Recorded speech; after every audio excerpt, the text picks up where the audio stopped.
report. Hanging at the fish report. Hanging at the fish report. Hanging at the fish report. For your latest news in high school sports, tune in to the fish report. Don't need no bed, don't need no pull when you tune in to the fish report. Hanging at the fish report. Hanging at the fish report. You got Craig and TK and Head and D tuned in at the fish report. Coming to you live from Studio F in Russia, Ohio. It's the Fish Report Live Show with your hosts, Craig Fissinger and Ken Francis. Good morning, everyone, and welcome to another Fish Report Live. Thanks for waking up with us. I'm Craig Fissinger. That is Ken Francis. We're your host. Back on our sound room this morning, it's Heavy D, and sitting in again this week for the vacationing TK is Ross, so we'll check in with those guys a little bit later in the program. And out in Studio R, it's Covey and Kearns, or I guess we should say Mr. Perfect out there. There you go. You know, pretty proud of old Mr. Kearns there this week, Craig. He pitched a heck of a baseball game for the Russia Raiders. He's had a great career.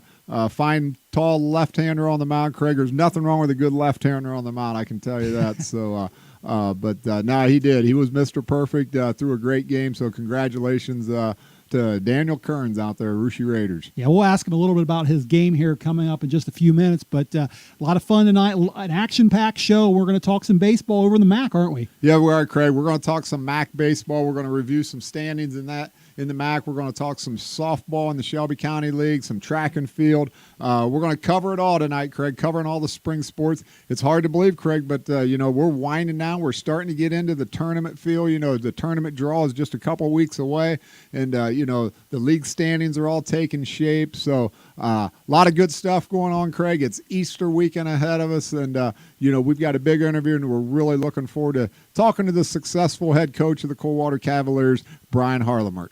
Yeah, he's doing good things over there at Coldwater. Actually lost their first 3 games to start the season out, kind of uncharacteristic of Coldwater baseball, and then has rattled off since then 10 wins in a row, including a game on Tuesday night that I got a chance to see against Delphi St. John's. Matter of fact, I was taking pictures over there of that game and got a text message when I got home. Didn't get a chance to talk to the coach, but got a text message from when I got home that said, "Hey, I saw a spy at our game tonight," and I told him I was getting some signals for Fort Recovery, their big game coming up tonight, but he knew I was just joking, that's for sure. But let's get to the softball talk, Ken, and for that, we're going to go out to Studio R, check in with Covey and Kearns, or as I should say, Mr. Perfect. And Daniel, you've done a lot of stuff in your career. I know you started that state final game your sophomore year, your junior year. I think you threw a no-hitter in a snowstorm over there at Marion Local, and then, of course, you get the perfect game coming up here just this past week.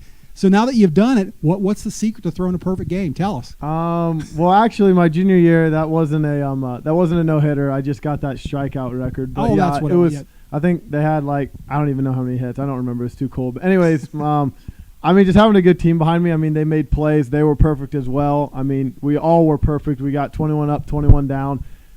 We got some young guys on the team that we gel with, and the guys that I've been playing baseball with since Ken was coaching us.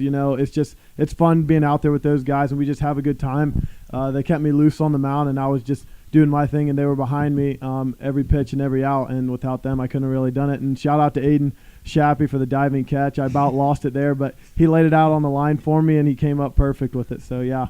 Had a lot of fun doing it. Daniel, I got to ask you another question. You talked about the senior class and Heavy D and myself. We've got a couple boys in there as well. And, that's one thing, you guys are coming along. You're playing really good baseball right now. But I got to give credit to the senior class. You guys have kept the energy in this team. You've kept the game light, and you've really brought along these young kids. Not only are we playing 3 freshmen, a sophomore, we're also playing a couple seniors with 0 varsity baseball experience. So, when you throw them into the mix, it took a little while for this team to get going. Playing great baseball right now, and hats off for the perfect game, but also hats off to the whole senior class for keeping this team all as one and gelling together. Yeah, we're just keeping it loose as we can. I know we came off on a rough start. A lot of things didn't go our way, but that's just the nature of the beast for baseball. You just got to stay with it. We're kind of slumping finally. Things are starting to fall our way. We're getting breaks here and there. we're just gelling more and more, and we're just keeping these younger guys. I mean, they don't know really what they're doing half the time out there, but we're just keeping their heads up, keeping them confident, and finally things are starting to turn around and go our way. Well, it was certainly a team effort, that's for sure. And you were lighting up Twitter this week with that video that Heavy D took of your final out. So a lot of fun seeing that. I think it's been viewed over like 2,000-3,000 times. So a lot of fun with that. But guys, let's talk some softball, and we want to talk some SCAL softball. We have some MAC viewers out there tonight. Talk some softball. What do you got for SCAL girls? Yeah, I don't know how I can share a couch with perfection. The closest thing I got to is maybe throwing a perfect game on MLB The Show, but in that 17 strikeout game, I did catch one of the outs, so I do have to get credit there, actually in left field. So congratulations to Daniel, just another big accolade. You know, you had a 17 strikeout game, a perfect game. You started a state finals, and you're the worst half of Covey and Kearns, so you've accomplished a lot. So, but anyway, back to the softball. Russia had a big win over Houston there Monday night in a slugfest, 17-10. The Raiders got a win the other night over the Jackson Center Tigers, 7-1. So the Raiders are keeping pace with Houston. Anna and Laramie also in contention. These four teams are moving ahead of the pack, going into the second round of league battle, and it's really starting to unfold here.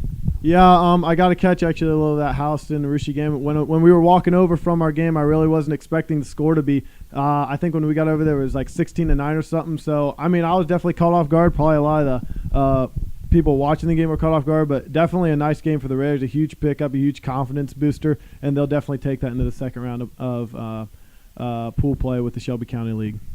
Yeah, and for our MAC out here, we see the standings coming in here. Minster 15-0 this year. They just haven't missed a beat. To get 15 games in alone is impressive, especially at mid-April. We're not even at Easter yet. And they're really firing on all cylinders. And Jenna Puppelman, their pitcher, is doing really well this year. Parkway lost to New Bremen the other night for their first loss of the year. New Bremen's sitting at a solid 12-4 record. But you even see like a team like Fort Recovery there at the bottom with a 9-7 record between the MAC. This MAC is deep, just like it is in every sport. But Minster and Parkway, definitely contenders to get into that Division IV Southwest District Regional, along with other power teams in the CCC, such as Bradford, Tri-County North, and Newton, and Arcanum, for example. You talked about Minster. They're led by their offensive power, Taylor Holman. She's committed to, I believe, John Carroll to play softball. She just set the Minster record for 20 home runs in her career. So, hats off to her for that. She's leading a great team. I believe they won the MAC last year, so they got a pretty big target on their back. But your probably top three teams are New Bremen. They have an explosive senior class. They took down the number one ranked Parkway 12-4. So that was a big win for them. And they're going to keep going right along. And as you can see, it's still pretty tight, but they only have one round of playing. So as the season progresses, you're going to have to keep an eye on that. But look for those three teams to be your top players, and only one's going to come out at the end. All right, guys, great stuff. Thanks for that. Softball certainly hot in this area, Ken. Lots of fun following some of those teams, not only from the Shelby County League, but the MAC, and as they said, the CCC. Might talk more about the CCC in the weeks to come as well. So, again, thanks for that, guys. Ken, let's stay on the diamond, and we started talking some baseball a little bit. Let's look at the SCAL right now. We'll talk MAC after the break, but quickly, through those SCAL standings, what do we got going on? Well, Craig, the team sitting at the top of the standings, Craig, no surprise to anybody. The Fort Laramie Redskins, just, the defending state champions, Division IV, Craig. They've had a couple close games this year. Russia battled them to lost 2-0 to the Redskins. They had a comeback win against Minster. I think they beat on a walk-off, and also New Bremen. But so they've been challenged a few times, Craig. But Coach Saunders has got a great baseball team over there. He's got a lot there back from last year. So definitely the cream of the crop of the Shelby County League. The Anna Rockets, Craig, sitting at 5-1. Got it handed to them by the Fort Laramie Redskins, but that's not the typical Anna team that I'm used to seeing, and I'm sure the team that nobody else is used to seeing also. So, again, a very good team. From there on down, Craig, you look at Houston, Russia, Farrell, and Jackson, Bockens. all very pretty solid baseball teams this year. I've seen all those teams play. I've been very impressed with everybody. We talked about Russia a little bit ago, Craig, getting off to a very slow start, but they've creeped all the way up to the middle of the pack of the Shelby County League standings. They're a dangerous team. Houston has played very well, Craig. I've seen Fairlawn play. They've got some really nice wins. We faced a freshman pitcher from Jackson Center last night by the name of Carson Regula, just an outstanding young pitcher, and in the Bakkens Trojan there. So all pretty respectable baseball teams. I want to ask you a question. You were at Houston earlier this week, got a chance to see the new diamond over there. I really want to get over and see that press box. I talked to Ryan Meyer over there, the principal, and he was telling me all about it. How is the new diamond? Very nice baseball diamond, Craig. I was very impressed when I got there. It's got the brick facade behind home plate. I will tell our viewers out there, when you go over there to play, you're probably not going to score on a pass ball. That's the only downfall to the field, Craig. Very little room there behind home plate. Other than that, Craig, beautiful complex, a lot of nice concession stand, beautiful dugouts. The Houston Wildcats, hats off to you guys. Did a phenomenal job turning that diamond into one of the better ball diamonds in the area. All right, great stuff for that, Ken. And have just a few minutes here. I know we have a lot of track and field fans that watch this show. I know you talked to one here the other day, as a matter of fact, that said he watches this show just for the track and field and the cross-country talk in the fall.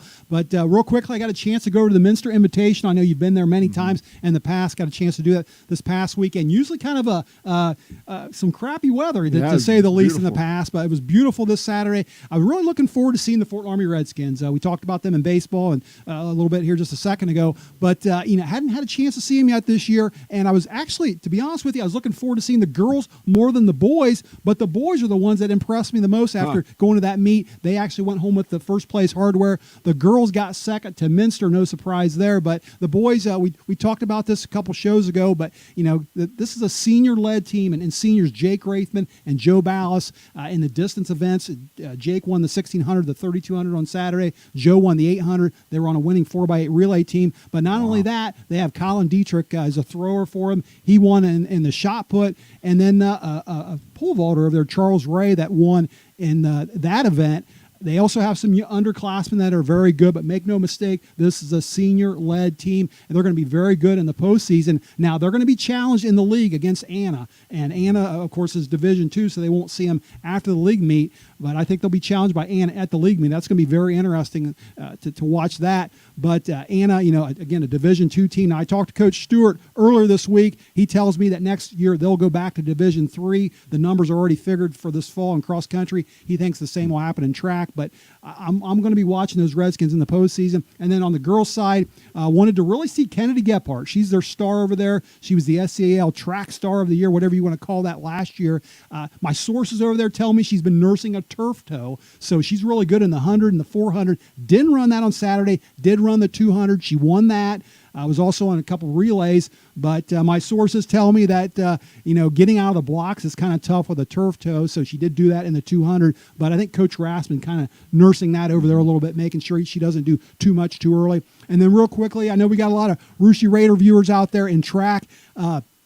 I talked about Jason Seifring the other week and what a good job he's doing in the 110 hurdles. He's a long jumper. He came in second the other day in the 110 hurdles to a very good Division II hurdler from Bryan, Ohio. Don't know the guy, but I know he was good.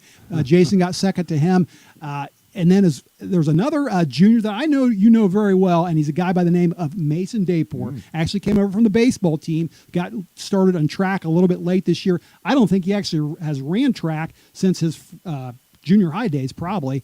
But Mason was in the 200, got beat by Brock Miller from Minster, who's very, very good. But Mason got second in that event. He's kind of a sprinter, very good. And then one more junior, Max Bowman, in the pole vault. Kind of a bigger guy. You wouldn't think of him as a pole vaulter, but Max very good in the pole vault. And, it makes that junior class at Russia very good right now. So the junior class at Russia, very good. We'll be back next year, of course. And looking forward to a look. Russia doesn't have the depth of an Anna or a Fort Laramie, of course, but they're going to be very good and some events, good. That's for sure. So good to hear. Lots to watch on the track, that's for sure. All right, well, we're going to take a short break, but stay right there. When we come back, we're going to get back to talking baseball, including that big interview with Coldwater coach Brian Harlamert.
Truths devised by foolish views.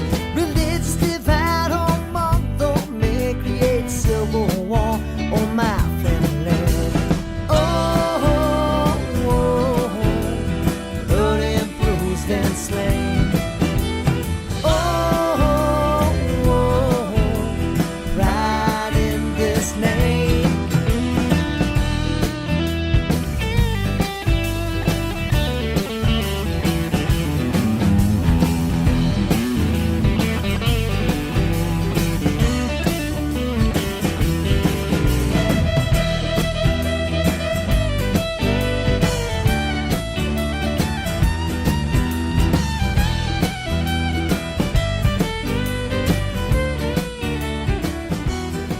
Well, blood was shed. And welcome back to the second half of Fish Report Live. Before the break, we were talking some SCAL baseball, Ken. Now we're going to talk a little MAC baseball, and that brings us to our next guest. He's in his 22nd season as the head coach of Coldwater Baseball. His Cavalier program, Ken, has been to the state tournament numerous times, including that state championship back in 2014.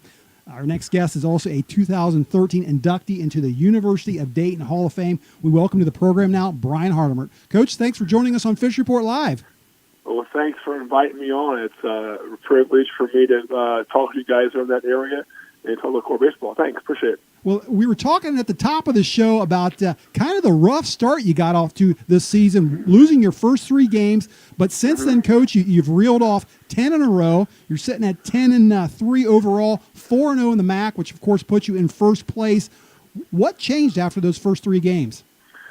Well, we know Coldwater was fortunate to have a very good basketball run this year, regional finals, and 9 of our 13 top baseball guys were playing basketball. So we didn't get those guys in the past. We've got them, 3 weeks, into practice. We got them for about 6 days to our first game. We weren't going to cancel games because we had enough guys to fill in, but, our core guys weren't quite in the baseball mode. They were kind of rushed to get things done, and we tried to have them throw in the gym a little bit here and there, but it wasn't, actual practice baseball. So we had a rough start, and you look at who we played, though, hats off to them. We played 3 teams that have combined 3 losses. Ben Logan has 2, Shawnee has 1, and the team right close to you guys, Fort Laramie, who's undefeated. So we lost to 3 pretty good teams, and it would ask to kind of to reevaluate where we're going. But since that rough start, we're ready. We're playing for now. Right now, we're playing very good baseball. Win 10 in a row is good, but it's next day what's happening. So I think our guys just continue to work hard, and hopefully down the road we get there a chance to have a good tournament run. Well, Coach, I was reading an article about your team earlier this week, and in the article it said that you said that your goals are always the same every year, and they are to, number 1, compete in every game, number 2, win the MAC, and number 3, have a successful and deep tournament run. So let's talk about that first goal. How do you stress the importance of competing in every game to your players? Well, I think it's just a tribute to not only kids we have here, but just the work ethic. Every school in this hour radius that we all live in, the kids listen. They work hard in the classroom. They work hard on all the playing fields. But I think what we do at Coldwater with our baseball is our practices are very intense. Our practices are detailed. And I think if you come to our practice, you're going to see our guys won't have much downtime. And they're expected to work hard and get better. And I think if you keep preaching that, and I think it's that culture we're doing in our baseball. Our kids work hard all winter long. Our kids all play together in the summer and do well playing Acme. And I think if we keep harping at that, hey, today matters, win the day, not win the tournament at the end of the year, but win today, I think our kids believe in that. So it's easy for us to keep pushing them to work harder and harder. And you can't control wins. You can't control losses. A baseball game could be a fluke thing you lose. You have a great game and lose. All you can control is how hard you work, how hard you prepare. And luckily, we've been doing that well for years, and we've done that for 10 games in a row now. We've done a lot of preparation, worked hard, and we've won. But you can't control the outcome. So I think keep harping and preaching about work hard to win the day. Hopefully, at the end of the day, you have success. Coach, good morning. Ken Francis here. Appreciate you being on our show. Last year you had a great year. State finals, 27-7. You got 5 returning lettermen this year on your squad. Give us a little bit of detail about your roster, some of the kids that are playing well for the Cavaliers right now. We'll do that. But first, Ken, nice to talk to you again. I mean, we've crossed paths a lot of times back in our days where our son's playing in the Rushi Classic, and I think a lot of that, just connection we have with you guys over there, a lot of our young kids, we sent over there to Rushi, to Minster, all around the Brazils, our U6 to our U13 have success. So I think all those kids, all those years playing is why we can have good baseball at Coldwater, a lot of our schools around here. Those kids play hard in the summer. But back to this year's team, not a whole lot of return players starting from last year's team. We lost quite a bit of those 7 seniors, but a lot of those guys that either were role players or they were young sophomores coming up to help our varsity team late, they fit into a role last summer with Acme. And right now we have a pretty good core of 3 solid seniors and almost 4. One got hurt. But, our big 2 pitchers is Cole Frilling, who last year, had a great year. He's back. He lost only 1 game so far now this year. He's won his last 3 starts. He's a senior. Our catcher, Osprey's been a 3-year starter. Done a great job controlling the game. The battery's been great for us. The battery pitcher and catcher. Up the middle, we have the senior shortstop. A 3-year starter, an all-stater, and Jake Lenny. So he's back. Those 2 guys are back that played a lot last 2 years. Our center fielder, who was last year left field, has been hurt the last about 8 games, missed knee camp, a big part of our team last year. We filled his spot a little bit right now. So those 3 or 4 seniors are the core of our team right now. We have 3 or 4 more that are off our bench that give us a lot to our team too. But those 3 are good. And we have a really good junior class. Our first baseman is tearing up. Noah Miller, who's legitimately could play next level. We have Jake Himmelgard, an infielder, who played some last year. A sophomore in the Miles Blasting game playing third base. Zach McKibben, a fresh sophomore, playing the outfield. So we have a good mix of sophomores through seniors. A freshman has done well for us on the mound a few times already. So the program is strong, but, we keep changing, developing talent. And a lot of that goes back to the young days and when we were summer ball. So we keep pushing more and more kids up, and as long as I think going to be here for a few more years, the talent level isn't going anywhere. So we're fortunate with that, have that every year to have guys to step in and hopefully have success, win the day, win the MAC, and hopefully keep playing now almost to mid-June, what that's going to be. But it's fun to do it. We're going to do it. Coach, you mentioned a name by the Blazing Game. I'm glad you got a Blazing Game in there. It's always my favorite name in the Raider Classic. I always look for the Coldwater youth players. I always hope to find a Blazing Game. So there's 2 of them, yeah. But I think I'm pronouncing it wrong, but I'm going to keep pronouncing it Blazing Game because I love that name. So. Okay, sounds good. You're allowed to, Ken. She's a legend. Hey, I don't know about that, but hey, you got a big game tonight. You take on Fort Recovery Indians. Yeah. They graduated a pretty good player last year by the name of Nick Twaits. He had himself a pretty fine career playing professional baseball now. But what do you know about the Indians and what's it going to take for Coldwater to win the day tomorrow? Well, tonight? We hope we get to play that game with the forecast coming here today. But, it's going to be a good game. I mean, Fort Recovery lost a lot, and a tribute to Jerry Kalp and there are guys who work hard practicing too and playing. They're kind of, I don't think to say it in a bad way, they're a surprising 4-0 in the MAC. I don't think they expected, and I don't think some of us expect them to be here, but they have talent. So, it's going to be a battle for us to go there again. Like last year, we went there and lost them over there against Nick Twaits, who was pretty darn good. But then we were able to beat them in tournament down our run to Dicer to Columbus. But they're going to give a good game. They're going to work hard. They're going to battle. So they're turned into like the St. Henry rivalry with us, the Minster. They're trying to get up at that upper echelon of the MAC and stay there. It's not easy. You look at the MAC. New Bremen's in that same boat. Chadwell has done a great job getting that program right, getting up there and compete with the Parkways, with Versailles, since we haven't beaten Versailles, I think, for the last 4 years. So it's always a challenge, and Jerry Kalp was a good job. It's going to be a good game for us. But if our guys continue, it's going to be a battle, and we just hope that we get it in for 1, and 2, we win the day. Coach, you talked a little bit ago about the Cavaliers starting out 0-3. There's another pretty good baseball school over here in our area that we like to follow that also had a rough start, and that's our Russia Raiders.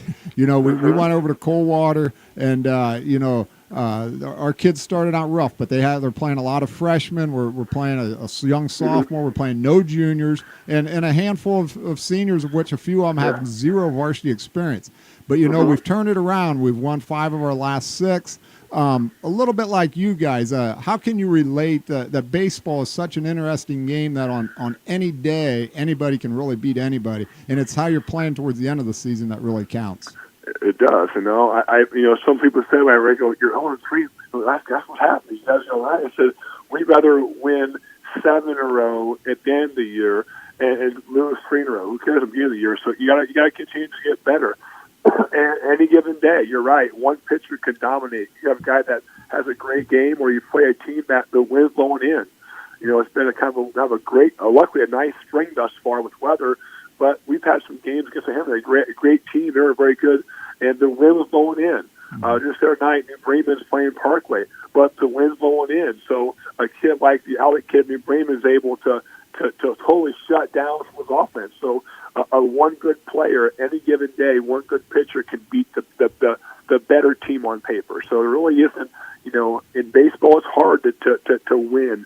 I always say it's the hardest sport to win because there's so much things you have to create. In the football, you can design an offense and do well. In basketball, you can set an offense and do well. In baseball, your job is to hit that small ball coming in against one guy, and it's hard to do. So any given day, you can get knocked out. So it's a battle, and you can't control that. So you've got to continue to preach the fundamentals of the game and the toughness how to win.